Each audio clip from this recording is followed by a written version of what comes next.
Венко еден и единствен. СДСМ ќе бира претседател на партијата, а изборот е сведен само на Филипче и никој друг, за разлика од пред неколку месеци, кога во трката беа четворица кандидати за партиски лидер, сега е само еден. Според Филипче, тоа било доказ дека партијата се консолидира. Тоа е одраз на консолидацијата на партиското членство, на кое што јас интензивно работев во изминатите 9 месеци. Веќе се пријавени поголем број на гласачи, се регистрираа за гласање, отколку во претходниот циклус. За познавачите пак ситуацијата е поинаква. Наместо консолидација, во СДСМ гледаат безидејност и можност за уште поголеми поделби. СДСМ на последните парламентарни избори го доживеа најголемиот дебакал во своето постоење. Не освоја ниту 20 пратеници. За само неколку месеци се локалните, а според политичкиот аналитичар Александар Ристевски, социјалдемократите немаат основа да очекуваат подобар резултат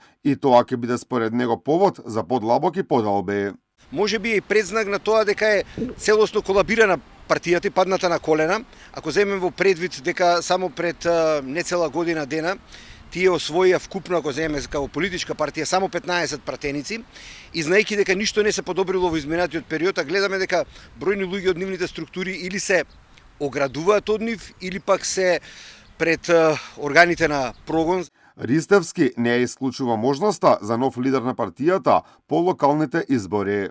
Ова е интересно, земајќи во предвид дека имаме избори за неколку месеци, веќе оваа есен, и тогаш ќе видиме дали воопшто таа претседателска, условно речено, стабилна титула како претседател ќе остане за 4 години или пак ќе биде основа за повторно рушење на таа структура и можеби да почнат одново.